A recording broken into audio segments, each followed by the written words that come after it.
청주의 육거리 시장 골목 끝 작은 야채 가게의 하루는 평소처럼 시작될 줄 알았습니다. 얘 동우가 이게 무슨 일이야? 정신 좀 차려봐. 이 상처들은 다 뭐니? 아무것도 아니에요. 훈련받다가 넘어졌어요. 훈련받다 다친 상처가 아닌데 이렇게 깊고 이렇게 오래된 멍이 누가 그랬어? 누구야? 손자의 상처를 본 순간 수십 년 전 전장을 지휘하던 그녀의 날카로운 눈빛이 되살아나는 순간이었죠. 전설 속 노란 마우라의 상징, 그 여장군은 더 이상 시장통의 할머니가 아니었습니다. 한때 전장을 휘어잡던 그 그림자가 노란 마우라를 타고 다시금 피어올랐고 정의는 그녀의 발걸음을 기다리고 있었습니다. 사연 시작하기 전 무료 버튼인 구독과 좋아요 부탁드립니다. 알림 설정도 해두시면 새로운 영상이 올라올 때마다 가장 먼저 만나보실 수 있습니다.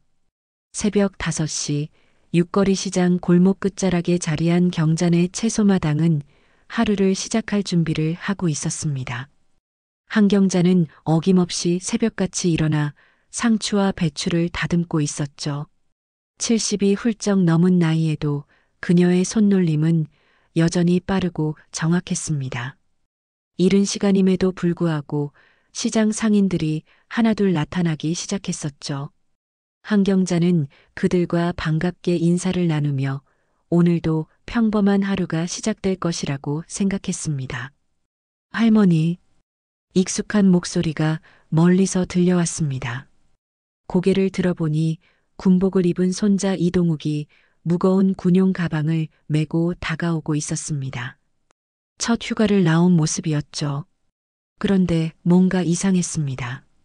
평소 같았다면 멀리서부터 손을 흔들며 환하게 웃었을 텐데 오늘은 표정이 어둡고 걸음걸이도 어딘지 부자연스러웠습니다. 어머, 우리 동욱이 언제 왔니? 연락도 없이. 한경자의 얼굴에는 환한 미소가 번졌습니다. 손자를 끌어안으려고 팔을 벌렸는데 이동욱이 살짝 몸을 피했습니다. 그 모습을 본 한경자는 순간 당황했지만 아마 군대 생활로 인해 어색해진 것이라고 생각했습니다. 할머니, 저 너무 피곤해요. 좀 쉬어도 될까요? 이동욱의 목소리에는 평소의 밝음이 없었습니다. 오히려 지쳐 보였고 뭔가를 숨기려는 듯한 느낌마저 들었습니다. 그럼 당연하지. 어서 들어가서 쉬렴. 할머니가 내가 좋아하는 된장찌개 끓여줄게. 한경자는 손자의 변화를 눈치채면서도 우선 충분히 쉬게 해주고 싶었습니다. 이동욱은 고개를 끄덕이며 안방으로 들어갔습니다. 문을 닫는 소리가 평소보다 조심스럽게 들렸습니다. 부엌에서 된장찌개를 끓이면서도 한경자의 마음은 편하지 않았습니다. 손자의 표정, 걸음걸이, 목소리 톤 모든 것이 평소와 달랐거든요. 군대 생활이 힘들다는 건 알고 있었지만 이렇게까지 변할 줄은 몰랐습니다. 야채를 다듬던 손도 어느새 멈춰 있었고 마음 한켠에서는 불안감이 서서히 커져가고 있었습니다. 시간이 흘러 점심때가 되었습니다. 한경자는 정성스럽게 차린 밥상을 들고 안방으로 향했습니다. 평소 같았다면 밥 냄새만 맡아도 벌떡 일어나던 손자가 오늘은 꼼짝도 하지 않았습니다. 동우가 밥 먹자. 방 안에서는 대답이 없었습니다. 살짝 문을 열어보니 이동욱이 이불을 머리까지 뒤집어 쓰고 자고 있었습니다. 하지만 숨소리가 불규칙했습니다. 잠든 것이 아니라 깨어 있으면서 자는 척하고 있는 것 같았습니다. 동우가 일어나야지. 할머니가 내가 좋아하는 된장찌개 끓였는데. 한경자는 부드럽게 이불을 걷어내기 시작했습니다. 그 순간 그녀의 숨이 완전히 멎었습니다. 이동욱의 목 부근에 선명한 멍 자국이 보였습니다. 새파란 것부터 누런 것까지 분명히 시간차를 두고 생긴 것들이었습니다. 팔목에도 팔뚝에도 비슷한 흔적들이 여러 개 있었습니다. 마치 누군가가 강하게 붙잡았던 흔적처럼 선명했습니다. 이게 뭐니? 한경자의 목소리가 떨렸습니다. 이동욱은 깜짝 놀라며 급히 옷을 끌어내리려고 했습니다. 아, 이거요? 훈련하다가 넘어져서 그래요. 장애물 훈련할 때 자주 다치거든요. 넘어져서 목에 멍이 이렇게 생기니? 그것도 여러 개씩? 한경자의 목소리가 날카로워졌습니다. 오랜 세월 살아오면서 사람의 상처가 어떻게 생기는지 정도는 구분할 수 있었거든요. 이건 분명히 맞아서 생긴 상처였습니다. 더군다나 멍의 색깔과 모양을 보면 한 번에 생긴 것이 아니라 여러 번에 걸쳐 생긴 것이 분명했습니다. 이동욱이 일어나려고 몸을 움직이는데 갈비뼈 부근을 누르며 아픈 표정을 지었습니다. 한경자가 그 부분을 살짝 눌러보자 이동욱이야 하며 소리를 지르며 몸을 움츠렸습니다. 얼굴이 하얗게 질렸습니다. 병원 가자. 지금 당장. 안 돼요, 할머니. 정말 괜찮아요. 며칠 있으면 나을 거예요. 이동욱은 필사적으로 막았습니다. 하지만 한경자의 눈빛이 점점 달라지기 시작했습니다. 그녀는 조심스럽게 손자의 옷을 걷어 올렸습니다. 복부에는 멍자국들이 여러 개 보였습니다. 어떤 것은 아직 빨갛고 어떤 것은 보라색으로 변해가고 있었습니다. 한경자의 손이 떨리기 시작했습니다. 이런 상처들을 본 적이 있었습니다. 오래전 군에서 복무할 때 구타당한 병사들에게서 본 흔적들과 똑같았습니다. 동우가 할머니한테 솔직하게 말해봐. 이 상처들 다 뭐니? 한경자의 목소리는 떨리고 있었지만 그 안에는 분노가 서서히 끓어오르고 있었습니다. 할머니. 이동욱의 목소리도 떨렸습니다. 잠시 망설이더니 고개를 저었습니다. 이건 제 일이에요. 할머니가 나서시면 제가 더 힘들어져요. 그 순간 한경자의 표정이 완전히 굳어졌습니다. 마치 다른 사람이 된 것 같았습니다. 평소에 자상한 할머니 얼굴에서 날카롭고 단호한 표정으로 바뀌었습니다. 그 눈빛에는 오랫동안 잠들어 있던 무언가가 깨어나고 있었습니다. 한경자는 말없이 자리에서 일어나 구식 야채 창고로 향했습니다. 창고 깊숙한 곳, 오래된 선반 뒤에 숨겨져 있던 철제 상자를 꺼냈습니다. 상자에는 먼지가 두껍게 쌓여 있었습니다. 오랫동안 열지 않았던 상자였습니다. 상자를 만지는 한경자의 손길이 조심스러우면서도 단호했습니다. 철제 상자를 열자 낡은 군용 수첩이 가장 먼저 보였습니다. 그 옆에는 바래진 흑백 사진들이 있었고 가장 아래쪽에는 노란색 마후라가 정성스럽게 접혀 있었습니다. 마후라 옆에는 작전용 수첩도 놓여 있었습니다. 모든 것들이 세월의 흔적을 품고 있었지만 여전히 소중하게 보관되어 있었습니다. 한경자는 노란 마후라를 조심스럽게 꺼내 만지며 중얼거렸습니다. 참는 게 미덕이라고 했더니 이렇게 됐구나. 이동욱이 창고까지 따라와서는 할머니의 모습을 조용히 바라봤습니다. 지금까지 본 할머니와는 전혀 다른 모습이었습니다. 마치 잠들어 있던 무언가가 깨어나는 것 같았습니다. 그 순간 이동욱은 직감적으로 알았습니다. 지금까지 알고 있던 할머니가 전부가 아니었다는 것을요. 한경자는 천천히 돌아서서 손자를 바라봤습니다. 그 눈빛에는 단호함과 분노, 그리고 깊은 슬픔이 동시에 담겨 있었습니다. 하지만 무엇보다도 강한 의지가 느껴졌습니다. 동우가 할머니가 해결하겠다. 한경자는 노란 마호라를 다시 상자에 넣고 천천히 창고를 나왔습니다. 이동욱은 할머니의 뒤를 조심스럽게 따라왔습니다. 거실로 돌아온 한경자는 손자를 마주보고 앉았습니다. 그 표정은 더 이상 자상한 할머니가 아니었습니다. 동우가 이제 할머니한테 정확히 말해줘. 처음부터 끝까지 한경자의 목소리는 단호했습니다. 이동욱은 잠시 망설였지만 할머니의 눈빛을 보고는 더 이상 숨길 수 없다는 것을 깨달았습니다. 할머니, 사실은 이동욱의 목소리가 떨렸습니다. 그는 깊게 숨을 들이쉬고 말을 시작했습니다. 훈련소에서 성적 1등을 했어요. 사단장 표창도 받았고요. 처음에는 정말 좋았습니다. 할머니께 자랑하고 싶어서 편지도 썼었죠. 한경자는 조용히 듣고 있었습니다. 손자의 말 한마디 한마디를 놓치지 않으려고 집중했습니다. 근데 중대에 들어오자마자 고참들 눈밖에 났어요. 특히 고태준 중사랑 박창현 상병이 저를 정말 싫어했어요. 처음에는 왜 그런지 몰랐습니다. 이동욱의 목소리가 점점 작아졌습니다. 그 기억을 떠올리는 것 자체가 고통스러워 보였습니다. 어느 날 생활관에서 후임 하나가 고참한테 맞고 있었어요. 너무 심하게 맞아서 눈두덩이가 부었거든요. 그래서 제가 말렸습니다. 이건 너무 심한 것 같습니다. 라고 했죠. 한경자의 눈빛이 더욱 날카로워졌습니다. 주먹이 저절로 쥐어졌습니다. 그때부터 완전히 찍혔습니다. 고태준 중사가 저한테 내가 뭔데 간섭이야? 선임한테 대드는 거야? 라고 하면서 그날부터 지옥이 시작됐습니다. 이동욱은 잠시 말을 멈추고 물을 마셨습니다. 손이 떨려서 컵을 제대로 잡기도 힘들어 보였습니다.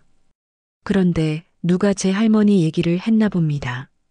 할머니가 군인이었다는 걸 알게 된 거죠. 그 이후로 더 심해졌어요. 뭐라고 했는데? 한경자의 목소리에는 위험한 기운이 흘렀습니다. 장군 손자면 뭐라도 될 줄 알았냐? 내 할머니 빽 믿고 설치는 거냐? 여기서는 내 할머니도 소용없어. 이런 말들을 계속했습니다. 그 순간 한경자의 표정이 완전히 굳어졌습니다. 정색한 얼굴에는 분노가 가득했습니다. 그래서 어떻게 됐는데? 밤마다 불려나가 신체적인 괴롭힘을 당했습니다. 처음엔 손으로 밀치거나 정도였는데 나중엔 그게 점점 심해지더니 발길질까지. 갈비뼈 통증은 그 과정에서 생긴 거예요. 손자 이동욱의 목소리가 떨렸습니다. 그는 고개를 숙이고 계속 말했습니다. 한경자는 조용히 듣고 있었지만 그 눈빛은 점점 더 위험해지고 있었습니다. 마치 폭풍 전야의 고요함 같았습니다. 다른 병사들은 뭐 했는데? 다들 무서워서 못 본 척했습니다. 저도 이해합니다. 자기들도 찍힐까봐 그런 거죠. 그런데 어떤 병사는 저한테 조용히 말했습니다. 너 때문에 우리도 힘들어진다고. 이동욱의 목소리가 더욱 떨렸습니다. 그때의 절망감이 그대로 느껴졌습니다. 간부들은 몰랐나? 알고 있었을 거예요. 하지만 모른 척했습니다. 고태준 중사는 부중대장하고도 친했거든요. 가끔 같이 술도 마시고 그랬어요. 한경자가 정색하며 말했습니다. 군기라 부르며 인권을 짓밟는 건 짐승짓이지. 그 말에는 수십 년간 축적된 군 경험과 신념이 담겨 있었습니다. 한경자는 자리에서 일어나 핸드폰을 꺼냈습니다. 할머니, 뭐 하시게요? 내가 해결하겠다고 했잖니.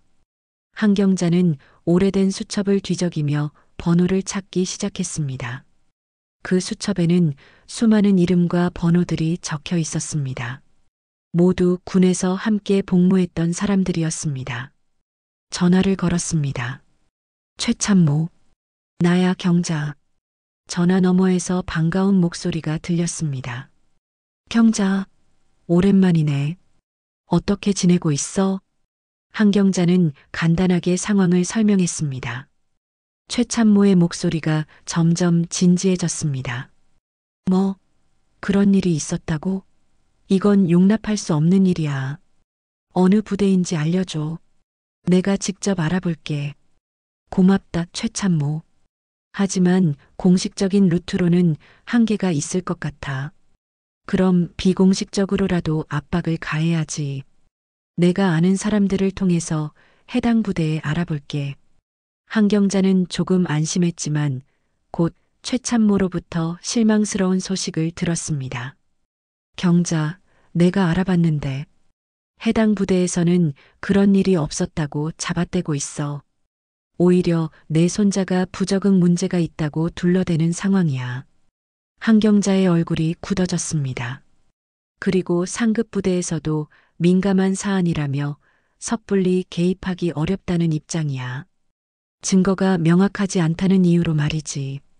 한경자는 군 법무실에도 전화를 걸어봤습니다.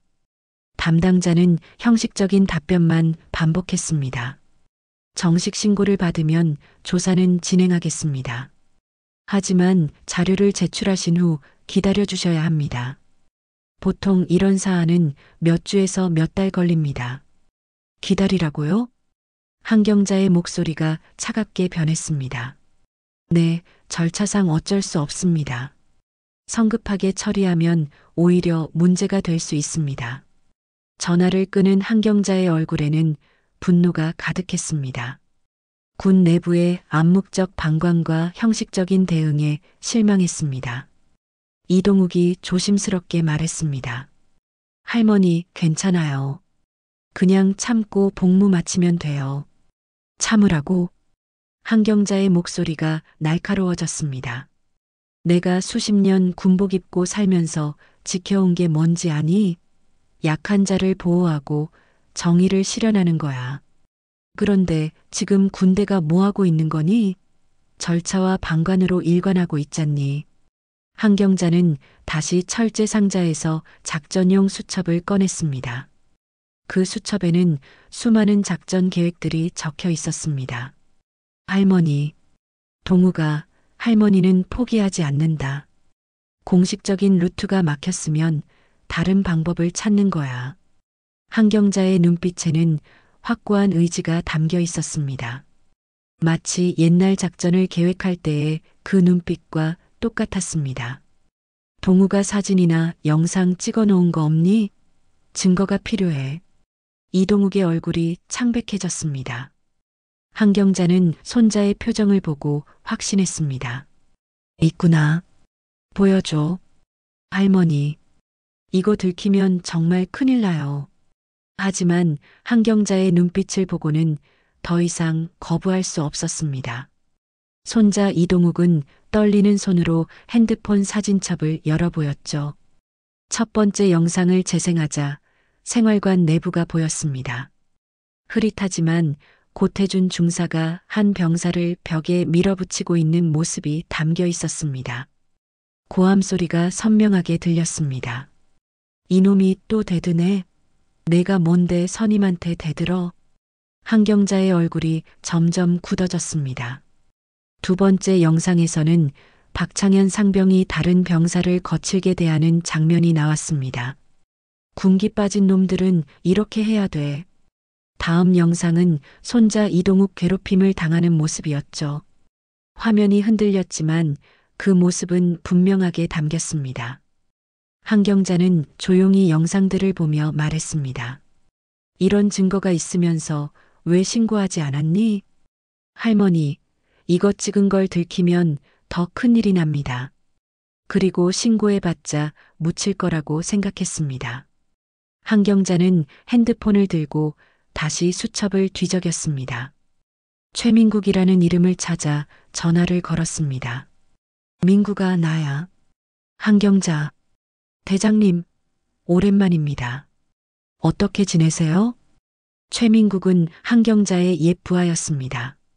군 정보사에서 함께 근무했던 인연으로 지금은 민간 보안업체를 운영하고 있었습니다.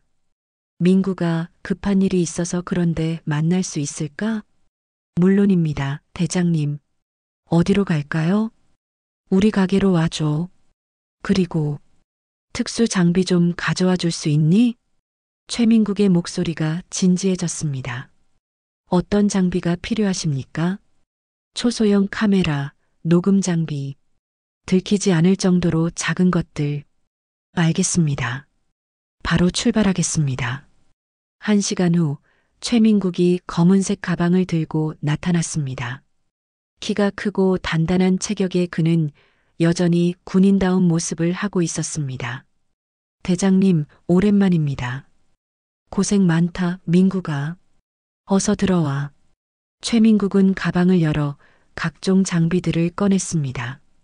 동전만 한 크기의 카메라, 펜 형태의 녹음기, 버튼형 카메라 등이 나왔습니다. 이 장비들은 최신형입니다. 화질도 좋고 배터리도 오래 갑니다. 한경자는 장비들을 살펴보며 물었습니다. 부대 안에 들어갈 수 있는 방법이 있을까? 어느 부대입니까? 이동욱이 부대 이름을 말하자 최민국이 고개를 끄덕였습니다. 저희 회사가 그 부대 PX에 물건을 납품하고 있습니다. 납품업체 직원으로 위장해서 들어갈 수 있을 것 같습니다. 정말이니? 네, 제가 직접 동행하겠습니다. 대장님을 우리 회사 고문으로 소개하면 됩니다. 한경자의 눈빛이 번뜩였습니다. 좋다. 언제 갈 수 있지? 내일 오전에 정기 납품이 있습니다. 그때 함께 가시죠. 이동욱이 불안해하며 말했습니다. 할머니, 정말 위험합니다. 들키면 어떡하려고요? 들키지 않을 거야. 한경자의 목소리에는 확신이 있었습니다. 다음 날 오전, 한경자는 최민국과 함께 부대로 향했습니다. 트럭에는 PX 납품용 물건들이 가득 실려 있었습니다. 부대 정문에 도착하자 헌병이 다가왔습니다. 신분증하고 출입증 확인하겠습니다. 최민국이 서류를 건네며 말했습니다. 정기 납품 왔습니다. 이분은 저희 회사 고문이십니다. 헌병이 한경자를 힐끗 보더니 서류를 확인했습니다. 들어가세요. 부대 안으로 들어간 한경자는 주변을 자세히 살펴봤습니다. 병사들의 모습, 간부들의 행동, 부대 분위기를 모두 관찰했습니다. PX 앞에서 물건을 내리고 있을 때 몇 명의 간부들이 다가왔습니다. 저 할머니 뭐야? 처음 보는데? 납품업체 사람 아닌가? 간부들이 수군거렸지만 한경자의 걸음걸이와 표정을 보고는 뭔가 다르다는 것을 느꼈습니다. 그녀의 몸짓에서는 오랜 군 생활의 흔적이 느껴졌습니다. 한경자는 아무렇지 않게 물건을 옮기며 주변을 살폈습니다. 생활관 위치, 간부실 위치, 부대 내부 구조를 모두 파악했습니다. 그때 고태준 중사가 나타났습니다. 이동욱이 말했던 바로 그 사람이었습니다. 한경자는 조용히 그를 관찰했습니다.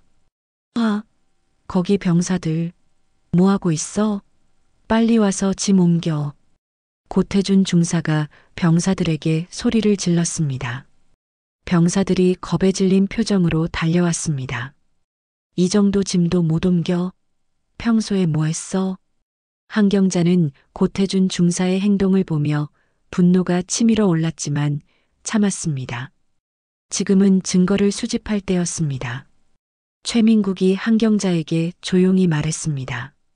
대장님, 카메라 설치할 위치를 찾아보겠습니다. 응, 생활관 근처와 간부실 주변을 중심으로 해. 두 사람은 자연스럽게 부대 내부를 돌아다니며 몰래 소형 카메라들을 설치했습니다. 생활관 복도, 간부실 근처, 화장실 입구 등 외진 곳들을 중심으로 설치했습니다. 작업을 마치고 부대를 나오면서 한경자는 최민국에게 말했습니다. 이제 기다리는 일만 남았구나. 대장님, 이 장비들은 실시간으로 영상을 전송합니다. 제가 모니터링하겠습니다. 그날 밤부터 최민국은 24시간 영상을 지켜봤습니다. 며칠 후 결정적인 장면이 포착됐습니다.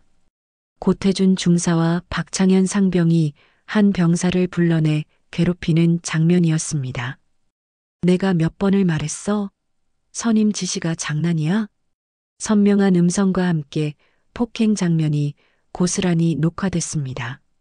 최민국이 한경자에게 전화했습니다. 대장님, 결정적인 증거를 확보했습니다. 한경자의 목소리가 차갑게 변했습니다. 좋다. 이제 본격적인 작전을 시작하자.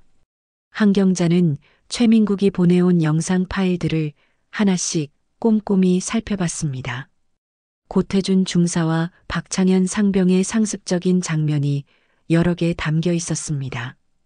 하지만 한경자는 이것만으로는 부족하다고 생각했습니다. 더 많은 증거와 피해자들을 찾아야 했습니다.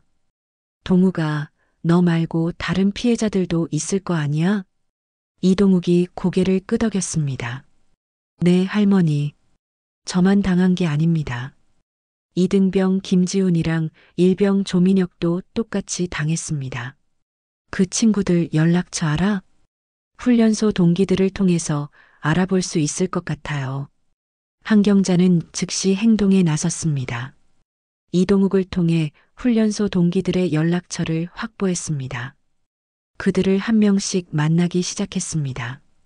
첫 번째로 만난 건 이등병 김지훈의 훈련소 동기인 박민수였습니다.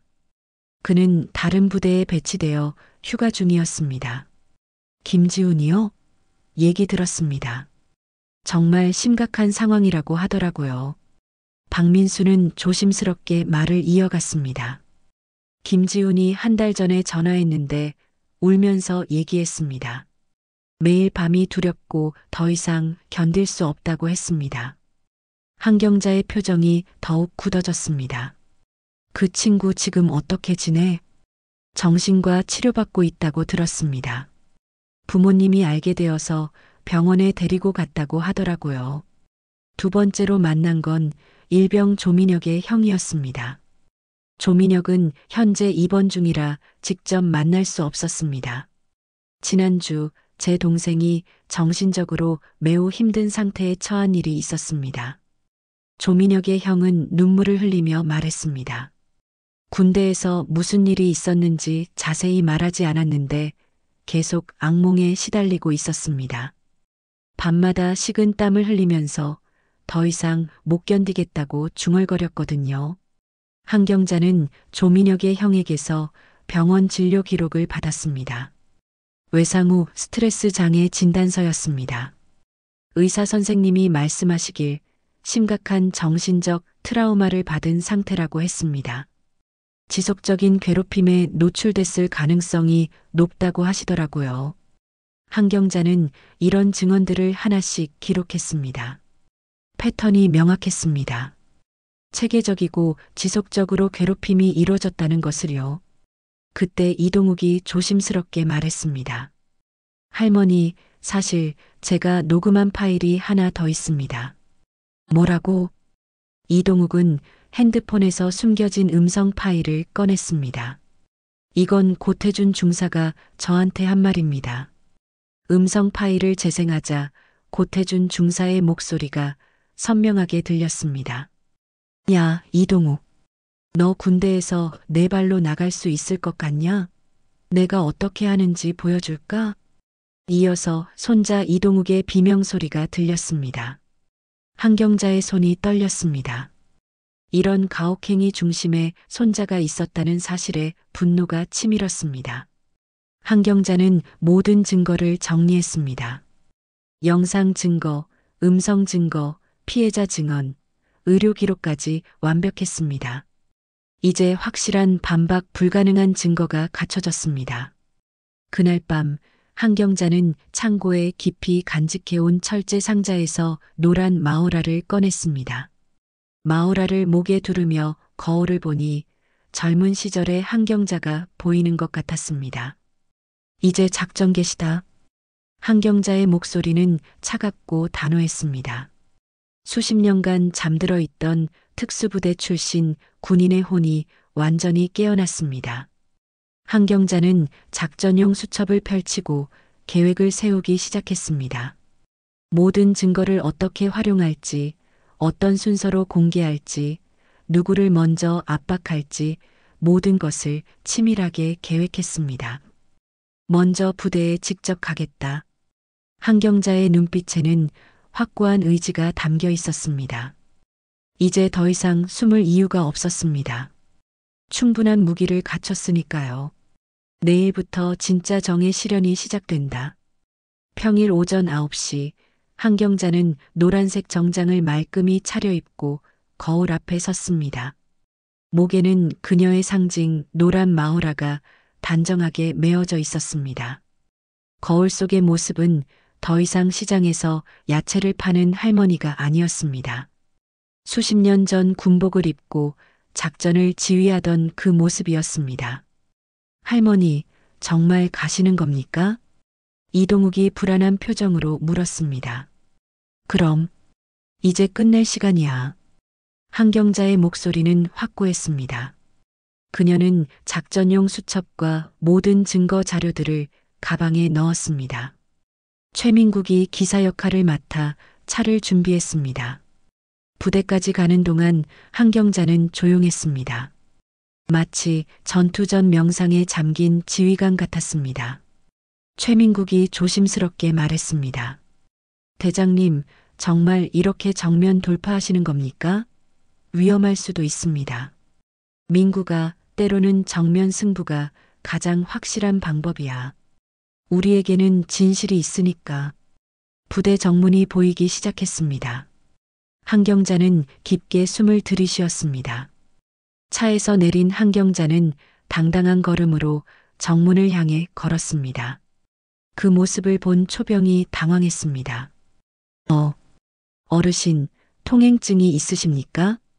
한경자는 멈추지 않고 계속 걸었습니다.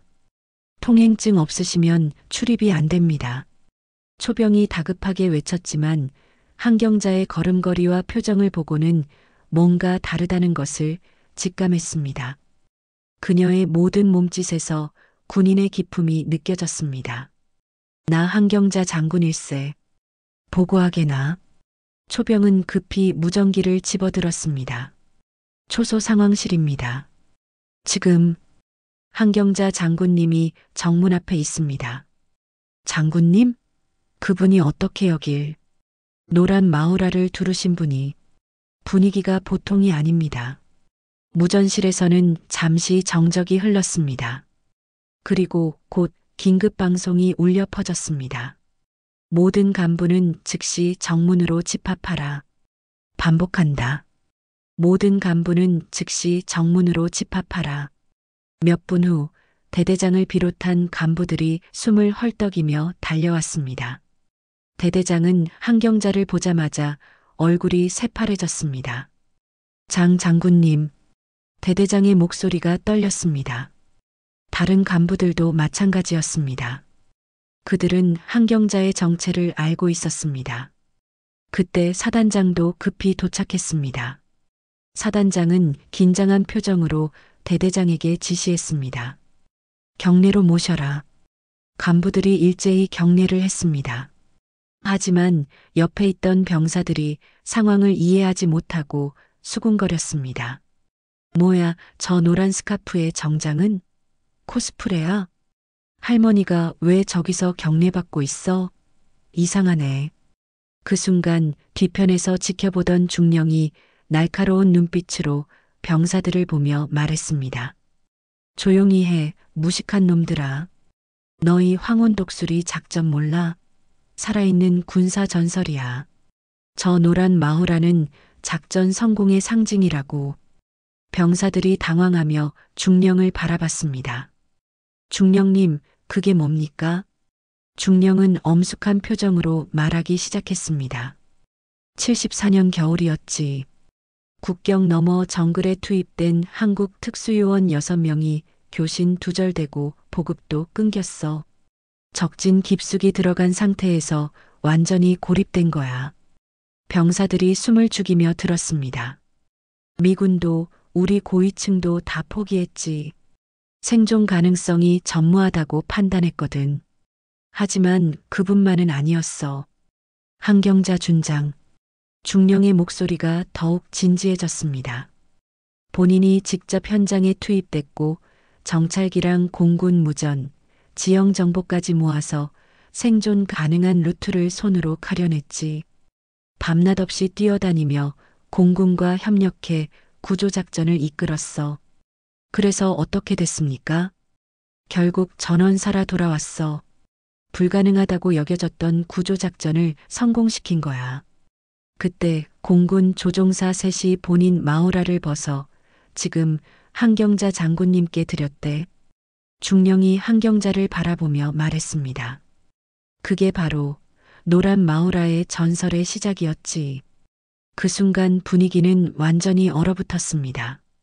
비웃던 병사들의 얼굴은 창백해졌고 주변에 있던 모든 병사들이 한경자를 경외하는 눈빛으로 바라봤습니다. 한경자는 조용히 앞으로 걸어갔습니다. 그 걸음 하나하나에 압도적인 위엄이 담겨 있었습니다. 사단장. 한경자가 입을 열자 사단장이 긴장한 표정으로 대답했습니다. 네, 준장님. 회의실이 필요합니다. 즉시 준비하겠습니다. 사단장은 급히 지시를 내렸습니다. 부대 내 가장 큰 회의실이 준비됐습니다. 한경자는 당당하게 회의실로 향했습니다. 그 뒤를 간부들이 조심스럽게 따랐습니다.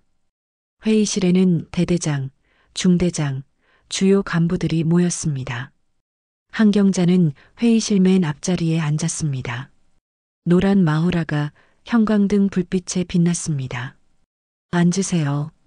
한경자의 한마디에 모든 간부들이 일제히 앉았습니다. 그녀의 존재감은 압도적이었습니다. 한경자는 가방에서 자료들을 꺼내기 시작했습니다. 영상 파일, 음성 파일, 사진, 증언서, 의료 기록까지 모든 증거가 테이블 위에 놓였습니다. 이 부대에서 무슨 일이 벌어지고 있는지 다들 알고 계시겠죠? 한경자의 목소리는 차가웠습니다.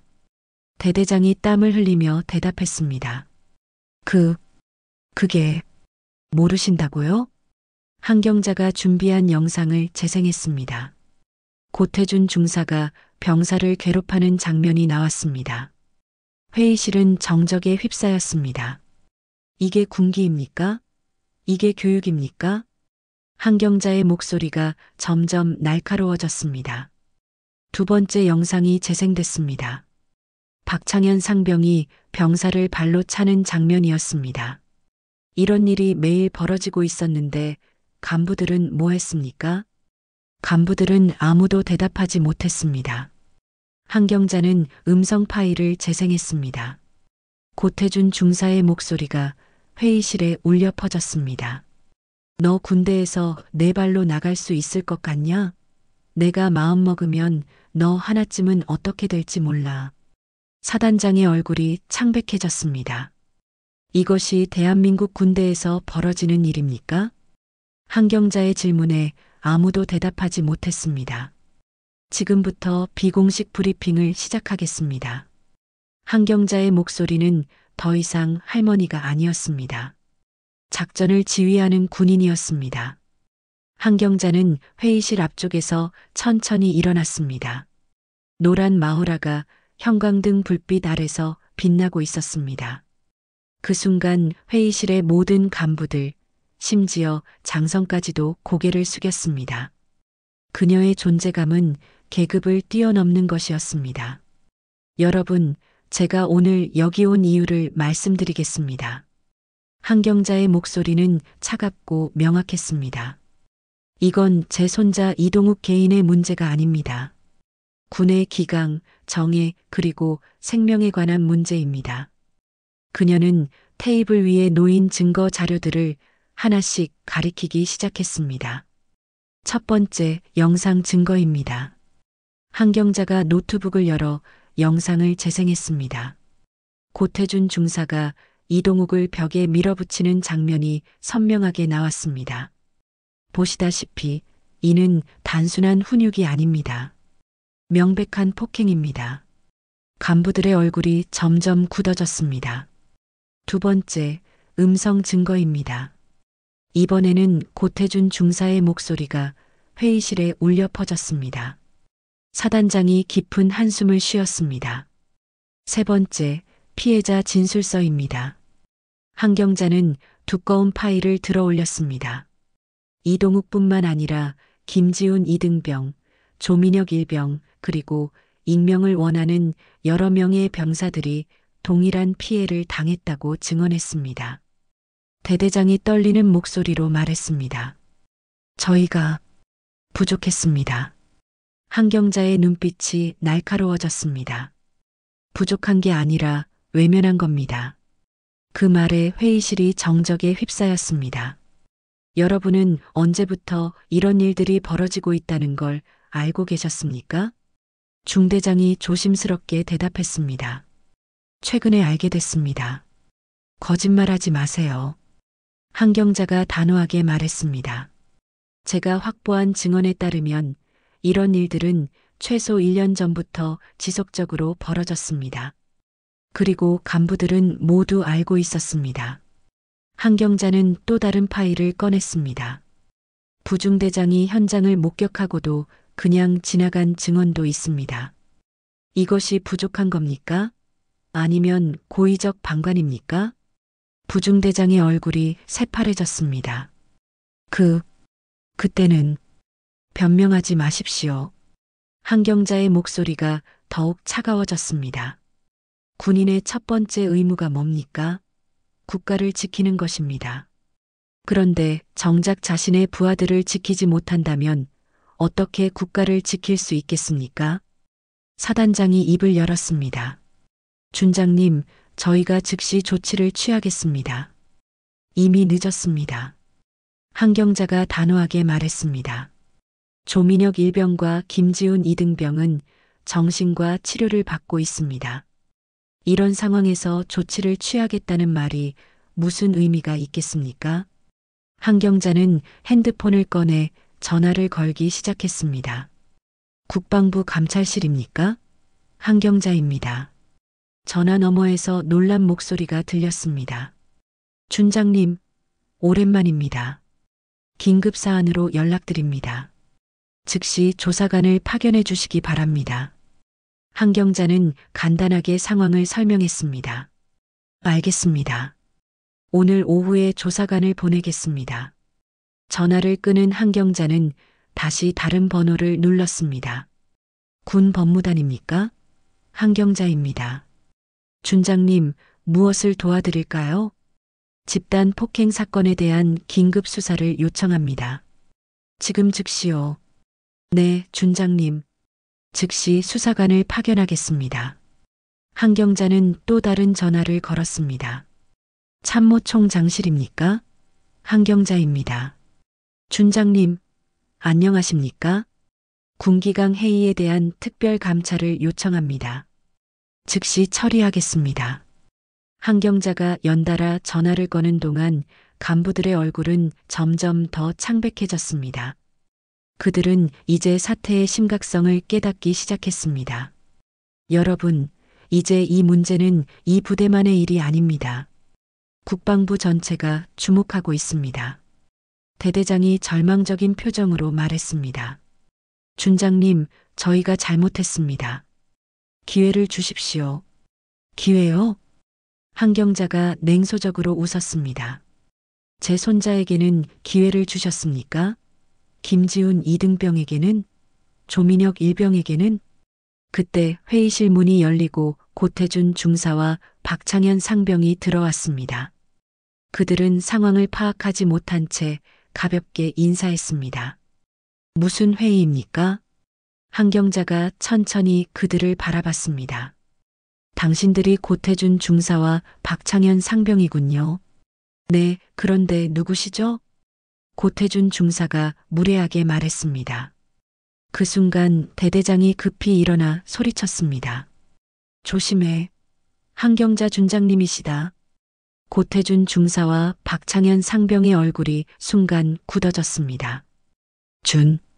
준장님? 한경자는 노트북을 돌려 그들에게 영상을 보여줬습니다. 이 영상에 나오는 사람이 당신들 맞습니까? 영상을 본 고태준 중사의 얼굴이 창백해졌습니다. 이건 변명하지 마십시오. 증거는 충분합니다. 한경자가 음성 파일도 재생했습니다. 고태준 중사 자신의 목소리가 들려오자 그는 무릎이 꺾였습니다. 죄송합니다. 정말 죄송합니다. 박창현 상병도 함께 무릎을 꿇었습니다. 저희가 잘못했습니다. 하지만 한경자의 표정은 변하지 않았습니다. 이미 늦었습니다. 그때 회의실 문이 다시 열리고 국방부 감찰관들이 들어왔습니다. 한경자 준장님, 신고 접수된 사건으로 왔습니다. 수고하셨습니다. 모든 증거는 여기 있습니다. 한경자는 정리된 자료들을 감찰관에게 건넸습니다. 즉시 수사에 착수하겠습니다. 감찰관이 고태준 중사와 박창현 상병을 바라봤습니다. 당신들 따라오십시오. 두 사람은 떨리는 다리로 일어났습니다. 준장님, 마지막으로 한 말씀만. 고태준 중사가 절망적으로 말했지만 한경자는 고개를 저었습니다. 할 말이 있다면 수사관에게 하십시오. 고태준 중사와 박창현 상병이 끌려나가자 회의실은 다시 정적에 휩싸였습니다. 한경자는 간부들을 바라보며 마지막으로 말했습니다. 여러분이 오늘 목격한 것은 정의의 실현입니다. 앞으로는 이런 일이 다시는 일어나지 않도록 하십시오. 사단장이 고개를 숙이며 대답했습니다. 명심하겠습니다, 준장님. 한경자는 자리에서 일어나 노란 마오라를 다시 매만졌습니다. 제 손자뿐만 아니라 모든 병사들이 안전하게 복무할 수 있는 부대가 되기를 바랍니다. 그녀가 회의실을 나서자 모든 간부들이 일제히 경례했습니다. 한경자의 뒷모습에는 진정한 군인의 위엄이 담겨 있었습니다. 한경자가 부대를 나선 지 3일 후 국방부에서 긴급 조사반이 파견됐습니다. 조사반장을 비롯해 군 법무관, 감찰관, 의무관까지 총 15명의 전문가들이 투입됐습니다. 이는 단순한 사건 조사가 아니라 부대 전체에 대한 정밀 감사였습니다. 조사반은 체계적으로 움직였습니다. 먼저 한경자가 제공한 모든 증거를 분석했습니다. 영상, 음성, 사진, 증언서, 의료 기록까지 하나하나 검토했습니다. 그리고 부대 내 모든 병사들을 개별 면담했습니다. 증언이 쌓일수록 사건의 심각성이 드러났습니다. 이는 개인적인 일탈이 아니라 조직적인 방관 속에서 벌어진 일이었습니다. 일주일 후 조사 결과가 발표됐습니다. 고태준 중사와 박창현 상병은 군형법 위반으로 구속 수감됐습니다. 집단 폭행, 직권 남용, 부하 학대 등 여러 혐의가 적용됐습니다. 대대장과 중대장, 부중대장도 책임을 져야 했습니다. 대대장은 전출 조치됐고 중대장과 부중대장은 강등됐습니다. 사실상 해당 부대의 간부진이 전면 교체되었죠. 새로운 간부들이 부임하면서 부대 분위기는 완전히 달라졌습니다. 폭력은 사라졌고 병사들 사이에서는 서서히 웃음소리가 들리기 시작했습니다. 조사가 마무리되던 날 이동욱은 간부실 한쪽 구석에서 조용히 앉아 있었습니다. 새로 부임한 중대장이 그에게 말했습니다. 이동욱 일병, 장군님 오셨습니다. 이동욱이 고개를 들자 한경자가 간부실로 들어오고 있었습니다. 여전히 노란 마오라를 두르고 있었지만 표정은 전보다 부드러워 보였습니다. 한경자가 다가가자 이동욱은 자리에서 일어나 허리를 깊이 숙였습니다. 할머니, 아니 대장님, 덕분에 많은 것들이 바뀌었습니다. 이동욱의 목소리는 떨렸습니다. 그런데 저 부끄럽습니다. 그동안 참기만 했던 게 그의 눈가가 붉어졌습니다. 한경자는 조용히 손자의 어깨에 손을 얹었습니다. 참았다는 건 견뎠다는 거야. 견뎠다는 건 살아냈다는 거고, 그건 약한 게 아니라 강한 거지. 한경자의 목소리는 따뜻했습니다. 동우가, 내가 견뎌낸 시간들이 헛되지 않았어. 내 덕분에 다른 병사들도 구원받았거든. 이동욱이 고개를 들었습니다. 할머니의 눈빛에는 자랑스러움이 담겨 있었습니다. 이제는 내가 다른 사람의 울타리가 되어주는 사람이 되면 된다. 한경자가 조용히 이어 말했습니다. 군대에서 배워야 할 건 폭력이 아니야. 약한 사람을 보호하는 방법이지. 이동욱은 고개를 끄덕이며 말했습니다. 할머니처럼. 그런 군인이 될게요. 정의를 실현하는 군인으로요. 한경자의 얼굴에 미소가 번졌습니다. 그럼 됐다. 잠시 정적이 흘렀습니다. 간부실 창문으로 따뜻한 햇살이 들어왔습니다. 한경자는 허리를 숙여 손자에게 작게 말했습니다. 작전 종료다. 병사 이동욱. 앞으로는 내 작전을 시작하렴. 그 말에 이동욱은 오랜만에 진심 어린 미소를 지었습니다. 그 미소에는 고통스러웠던 과거를 털어내고 새로운 시작을 다짐하는 의지가 담겨 있었습니다. 두 사람은 말없이 마주선 채 한동안 창밖의 군청색 하늘을 바라봤습니다. 햇살이 두 사람의 얼굴을 비추고 있었습니다. 한경자는 손자의 변화를 느꼈습니다.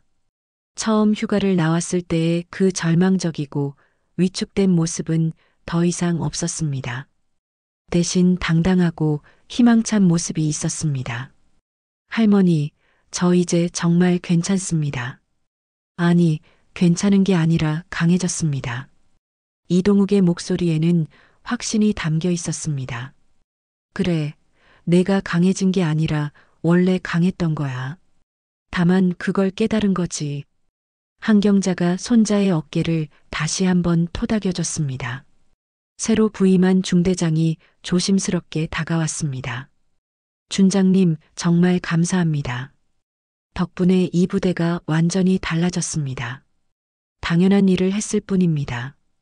앞으로도 병사들을 잘 부탁드립니다. 한경자의 말에 중대장이 깊이 고개를 숙였습니다. 간부실을 나서면서 한경자는 부대 안을 둘러봤습니다. 병사들의 표정이 밝아졌고 간부들도 병사들을 대하는 태도가 달라졌습니다. 이제 이곳은 진정한 군대다운 모습을 갖추고 있었습니다. 부대 정문에서 한경자와 이동욱은 마지막 인사를 나눴습니다. 할머니, 정말 고맙습니다. 할머니가 아니었다면 동우가 이제 됐어. 내가 훌륭한 군인이 되는 걸 보는 게 할머니의 소원이야. 세대를 건너 이어진 신념과 사랑. 그것이 그날 부대 안을 가장 깊게 물들였습니다.